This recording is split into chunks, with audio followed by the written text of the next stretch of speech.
Video के आज के इस पार्ट में हम लोग एक नए टॉपिक की ओर मूव कर रहे हैं और ये टॉपिक हमारा आज से स्टार्ट हो रहा है वो वेक्टर है। हालांकि आज के वीडियो के इस पार्ट में हम लोग वेक्टर का जो बेसिक पार्ट है, बेसिक जो कंसेप्ट है उसको ही देखेंगे और फिर धीरे धीरे हम लोग नेक्स्ट वीडियो में, नेक्स्ट पार्ट में फिर हम लोग आगे के कंसेप्ट को देखेंगे। ठीक है, तो स्टार्ट करते हैं। तो सबसे पहले हम लोग को जानना होता है कि वेक्टर है क्या, और वेक्टर को जानने से पहले हम लोग सबसे पहले जानेंगे कि ये स्केलर क्या है। ठीक है, स्केलर क्वांटिटी हम किसको कहते हैं। ये बेसिकली आप लोग क्लास नंबर 9 में भी स्केलर और वेक्टर को थोड़ा सा आप पढ़ते हो कि वेक्टर क्या है और स्केलर क्या है। तो सिंपली हम लोग डिफाइन करते हैं कि scalar quantities are those which have only magnitude, और वेक्टर को हम लोग डिफाइन करते हैं, vector quantities are those which have magnitude as well as direction. हालांकि ये क्लास नंबर 9 में आप डेफिनेशन को पढ़ते हो और ये डेफिनेशन इतना ही सफिशिएंट नहीं हो पाता है। ठीक है, तो सबसे पहले हम लोग वन बाय वन करके देखते हैं। जब हम लोग स्केलर की बात करते हैं तो स्केलर को हम लोग लिखेंगे those quantities which have only magnitude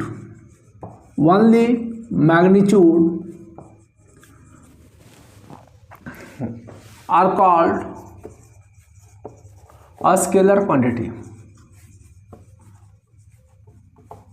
अगर हम इसके एग्जाम्पल की बात करें तो एग्जाम्पल आपका हो गया mass, length, time, volume, density, temperature, etc।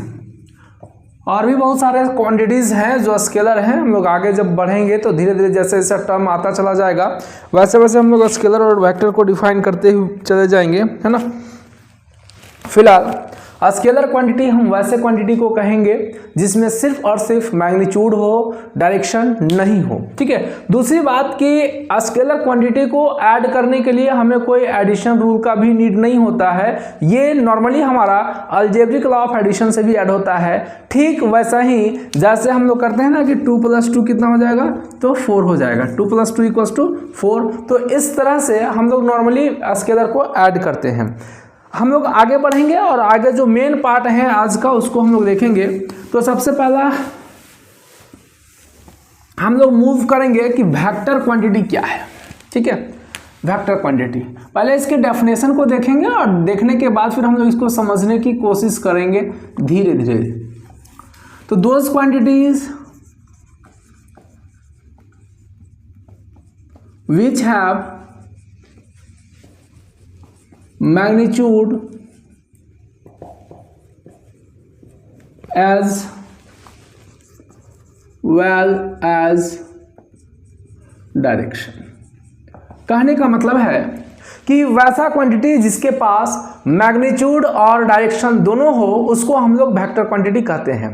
क्या वेक्टर के लिए इतना ही डेफिनेशन सफिशिएंट है? आंसर है नहीं। क्यों? क्योंकि आप अगर ये डेफिनेशन देते हो तो एक तुरंत क्रॉस क्वेश्चन आता है कि इलेक्ट्रिक करंट जो है उसके पास मैग्नीट्यूड भी है, उसके पास डायरेक्शन भी है, फिर भी वो वेक्टर क्वांटिटी नहीं है। क्यों पता है? क्योंकि वो वेक्टर लॉ ऑफ एडिशन को ऑबे नहीं करता है। और यहाँ भी जब हम लोग वेक्टर, चूंकि आप क्लास 11th में हो, और यहाँ भी जब हम वेक्टर का डेफिनेशन को लिखेंगे तो हमें इस बात को स्पष्ट लिखना होगा कि those quantity which have magnitude as well as direction and obey vector law of addition and obey vector law of addition, जो क्या करे, मैग्नीट्यूड भी हो, डायरेक्शन भी हो और साथ ही साथ वो वेक्टर लॉ ऑफ एडिशन को ऑबे करता हो। ये वेक्टर लॉ ऑफ एडिशन क्या है इसको हम लोग नेक्स्ट वीडियो पार्ट में देखेंगे। कैसे हम लोग 2 वेक्टर को ऐड करते हैं, कैसे हम लोग 2 से ज़्यादा वेक्टर को ऐड करते हैं, कैसे हम लोग 2 वेक्टर को सब्ट्रैक्ट भी करते हैं। ठीक है, तो वो हम लोग नेक्स्ट पार्ट में करेंगे। फिलहाल एक छोटा सा इसमें पार्ट है, अब इसको एक छोटा सा पार्ट है, हम लोग और समझेंगे कि वेक्टर को हम लोग रिप्रेजेंट कैसे करेंगे। तो वेक्टर का जो रिप्रेजेंटेशन है, जनरली जब हम लोग रिप्रेजेंटेशन ऑफ वेक्टर की बात करते हैं रिप्रेजेंटेशन ऑफ वेक्टर, ठीक है। तो जब हम लोग रिप्रेजेंटेशन ऑफ वेक्टर की बात करेंगे कि वेक्टर को हम लोग रिप्रेजेंट कैसे करते हैं, तो हम लोग इसका रिप्रेजेंटेशन जो होता है वो एरो से होता है, जहां जो एरो का ये हेड है ये डायरेक्शन को रिप्रेजेंट करता है और जो लेंथ ऑफ एरो है ये डायरेक्टली प्रोपोर्शनल मैग्नीट्यूड पे होता है। कहने का मीन है कि एरो जो है वो वेक्टर के डायरेक्शन को रिप्रेजेंट करता है और इसका लेंथ जो है वो मैग्नीट्यूड को रिप्रेजेंट करता है। नॉर्मली अगर हम बोले कि वेक्टर ए लिखना है तो वेक्टर ए को हम लोग ए लिखेंगे, उसके ऊपर हम लोग एरो लगाएंगे। जब बोला जाए कि वेक्टर बी लिखेंगे तो बी लिखेंगे, इसके ऊपर हम लोग एरो लगाएंगे। वेक्टर सी होगा तो सी लिखेंगे, इसके ऊपर हम लोग एरो लगाएंगे। यानी कि वेक्टर का जो रिप्रेजेंटेशन है वो एरो से है, ठीक। अगर हम इस वे में लिख रहे हैं वेक्टर ए तो इसका मीन है कि इसमें मैग्नीट्यूड भी है और इसका डायरेक्शन भी है। अगर हम सिर्फ मैग्नीट्यूड की बात करें कि सिर्फ मैग्नीट्यूड क्या होगा, तो मैग्नीट्यूड के लिए हम लोग मोड लगाएंगे, यानी वेक्टर ए का मोड इक्वल्स टू ए। अगर इस फॉर्म में है इसका मीन है कि यहाँ पर सिर्फ और सिर्फ क्या है, तो सिर्फ और सिर्फ मैग्नीट्यूड है, यहाँ डायरेक्शन नहीं है। जहाँ मोड आ गया इसका मीन है कि ये सिर्फ और सिर्फ मैग्नीट्यूड को रिप्रेजेंट करेगा, ठीक है। आगे बढ़ते हैं थोड़ा। जब आगे बढ़ेंगे तो हम लोग देखेंगे एंगल बिटवीन टू वेक्टर, कि दो वेक्टर के बीच में हम लोग एंगल को कैसे फाइंड करते हैं, ठीक। तो सबसे पहले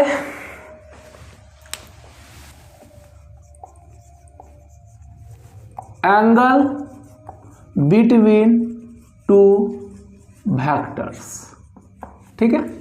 याद रखिएगा जो दो वेक्टर के बीच का एंगल होता है वो होता है between tail to tail, tail to tail, between tail to tail, ठीक। जैसे अगर हम बोले मेरे पास कोई एक वेक्टर ए है और मेरे पास कोई दूसरा वेक्टर बी है और ये दोनों के बीच का एंगल अगर 60 डिग्री है तो हम कहेंगे कि वेक्टर ए और वेक्टर बी के बीच का एंगल कितना है, तो 60 डिग्री है। अगर कोई वेक्टर ए है और कोई दूसरा वेक्टर बी है और अगर यहाँ पर एंगल 120 है तो हम लोग कहेंगे कि यहाँ जो एंगल है वो 120 डिग्री है। हम दोनों ही केस में देख रहे हैं, क्या देख रहे हैं, देख रहे हैं कि वेक्टर का एरो का डायरेक्शन अलग अलग है लेकिन दोनों का टेल जो है वो कांटेक्ट में है। तो जो हम लोग एंगल लेते हैं वो एंगल हम लोग बिटवीन टेल टू टेल लेते हैं। यहाँ 60 है तो 60 डिग्री, यहाँ 120 है तो 120 डिग्री। अगर क्वेश्चन ऐसा आ जाए कि ये वेक्टर ए है और दूसरा वेक्टर हमारे पास ये वेक्टर बी है और एंगल दे दिया है 120 डिग्री, और इस कंडीशन में आपसे बोलता है कि what is the angle between vector A and B. यहां पर ए और बी के बीच का एंगल क्या होगा, तो यहां मत सोचिएगा कि यहां 120 डिग्री दिया है तो एंगल भी 120 होगा, नहीं, क्योंकि हमने आपको बताया कि जो वेक्टर, दो वेक्टर के बीच का जो एंगल होता है वो होता है बिटवीन टेल टू टेल। तो क्या करेंगे, इसको टेल टू टेल कनेक्ट करेंगे। याद रखिएगा कि वेक्टर के केस में पैरेलल शिफ्टिंग अलाउड है, पैरेलल शिफ्टिंग अलाउड है। तो पैरेलल शिफ्टिंग अलाउड है, इसका मतलब है कि हम वेक्टर को पैरेलली शिफ्ट कर सकते हैं। जैसे ये वेक्टर ऐसे हम इसको पैरेलली शिफ्ट करेंगे, यहाँ पे ये चला गया वेक्टर बी। अब देखिए ये टेल टू टेल कनेक्ट हो गया, और अगर ये टेल टू टेल कनेक्ट हो रहा है ये 120 तो यहाँ कितना बन जाएगा 60 डिग्री। तो इस कंडीशन में वेक्टर ए और वेक्टर बी के बीच का जो एंगल है वो कितना हो जाएगा 60 डिग्री, ठीक है। नेक्स्ट क्वेश्चन भी हम लोग अगर आगे बढ़े तो नेक्स्ट क्वेश्चन देखिए सिंपल है, इसी पर एक दो और देख लेते हैं। जैसे इस टाइप का है, ये हो गया और फिर से वही क्वेश्चन है फिर से वही क्वेश्चन है, ये एंगल मान लीजिए आपका दे दिया है 60 डिग्री, ठीक। ये वेक्टर ए है, ये वेक्टर बी है। आपसे बोल रहा है कि वेक्टर ए और वेक्टर बी के बीच का एंगल क्या होगा। देखिए हम आपको बताएं कि जो दो वेक्टर के बीच का एंगल होता है वो बिटवीन टेल टू टेल होता है, ठीक है। तो यहां तो सबसे पहले इसका हेड, इसका टेल और इसका हेड कनेक्टेड है। हम कैसे फाइंड करेंगे? हम क्या करेंगे कि हम इसको पैरेलली शिफ्ट करेंगे। तो पैरेलली शिफ्ट करेंगे, इसको यहां पे कंटिन्यू करेंगे, ये वेक्टर बी हो जाएगा। अब जाके ये टेल टू टेल क्या हो गया, कनेक्ट हुआ। तो ये जो एंगल बनेगा ये हमारा एंगल होगा बिटवीन ए एंड बी के बीच का, यानी कि ये 60 है तो ये हमारा कितना हो जाएगा 120 डिग्री, ठीक है। उम्मीद है आपको दो वेक्टर के बीच एंगल फाइंड करना आ गया होगा। नेक्स्ट हम लोग चलते हैं कुछ रिप्रेजेंटेशन में कि हम वेक्टर को कैसे रिप्रेजेंट करेंगे। जैसे पहला क्वेश्चन आपका आता है 30 डिग्री नॉर्थ ईस्ट, ठीक है। इसको रिप्रेजेंट करना है, आपको एक वेक्टर को रिप्रेजेंट करना है जो 30 डिग्री नॉर्थ ईस्ट को रिप्रेजेंट कर रहा है, ठीक है। तो सबसे पहले हम लोग इसको समझेंगे कि ये कहता क्या है। अगर 30 डिग्री नॉर्थ ईस्ट है, इसका मतलब है कि 30 degree north of east. 30 degree किसका, नॉर्थ जाएंगे, किसका, ईस्ट का। लगाइए, ये नॉर्थ होता है, ये साउथ है, ये ईस्ट है और ये वेस्ट है। यहां से देखिए क्या बोला है, 30 डिग्री नॉर्थ ऑफ ईस्ट। हमको 30 डिग्री किधर जाना है, नॉर्थ जाना है। किसका जाना है, तो ईस्ट का जाना है। ये हमारा रिप्रेजेंटेशन होगा 30 डिग्री नॉर्थ ऑफ ईस्ट। अगर हम लोग दूसरा क्वेश्चन इसी में चले कि 45 डिग्री साउथ वेस्ट, इसका मतलब हो गया कि 45 डिग्री साउथ ऑफ किसका, तो वेस्ट का। हम लोग जब इसको देखेंगे, ये नॉर्थ है, ये साउथ है, ये ईस्ट है, ये वेस्ट है। हमको जाना है 45 डिग्री साउथ। 45 डिग्री साउथ जाएंगे, किसका, तो वेस्ट का। तो वेस्ट का 45 डिग्री साउथ जाएंगे, ऐसे। अगर इसी में लोग थर्ड क्वेश्चन करें, 60 डिग्री कर दें तो क्या होगा, 60 डिग्री साउथ ऑफ ईस्ट क्या हो जाएगा। देखिए कैसे रिप्रेजेंट करेंगे इसको। बोल रहा है कि 60 डिग्री साउथ ऑफ ईस्ट, इसका मीनिंग है 60 डिग्री साउथ ऑफ ईस्ट, ठीक है। फिर से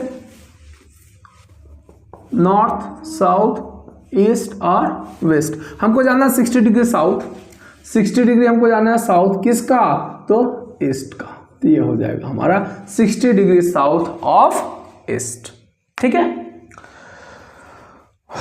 आगे बढ़ते हैं, ये रिप्रेजेंट करना सीख गए होंगे, इतना ही करेंगे इसको। नेक्स्ट हम लोग चलेंगे कि टाइप्स ऑफ वेक्टर में। टाइप्स ऑफ वेक्टर, कितना टाइप का वेक्टर है, जो बेसिक है उसको बताएंगे और बाकी जिसका क्वेश्चंस, जो क्वेश्चन बेस्ड है वो आगे आएगा, ठीक है। तो सबसे पहला हमारा आता है इक्वल वेक्टर। देखिए इक्वल वेक्टर, तो इक्वल वेक्टर वेक्टर है, इसका मतलब क्या हुआ, इसके पास मैग्नीट्यूड भी होगा और साथ ही साथ इसके पास डायरेक्शन भी होगा। तो इक्वल वेक्टर कहने का मीन है two vectors have equal magnitude and same direction. दो वेक्टर होगा जिसके पास इक्वल मैग्नीट्यूड होगा और डायरेक्शन सेम होगा। जैसे रिप्रेजेंट अगर करें तो ये मान लीजिए वेक्टर ए हो गया और ये हमारा हो गया वेक्टर बी, दोनों का मैग्नीट्यूड सेम, दोनों का डायरेक्शन सेम। इस सिचुएशंस में दोनों के बीच का जो एंगल होगा वो 0 डिग्री होगा और इसको हम लोग इक्वल वेक्टर कहेंगे। दूसरा नाम, अगर मैग्नीट्यूड अनइक्वल हो जाए बट डायरेक्शन सेम हो जाए तो इसको हम लोग पैरेलल वेक्टर भी कहते हैं। पैरेलल वेक्टर के केस में भी जो एंगल होगा वो 0 डिग्री होगा। दूसरा आता है अपोजिट वेक्टर, ठीक है। तो अपोजिट वेक्टर को हम लोग कैसे डिफाइन करेंगे, नाम क्या है, अपोजिट मतलब two vector having two vectors having equal magnitude but opposite direction,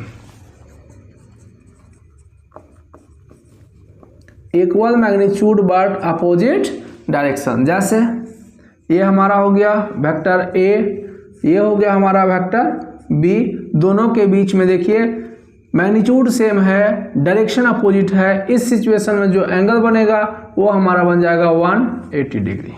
ठीक, आगे बढ़ते हैं। आगे आपका आता है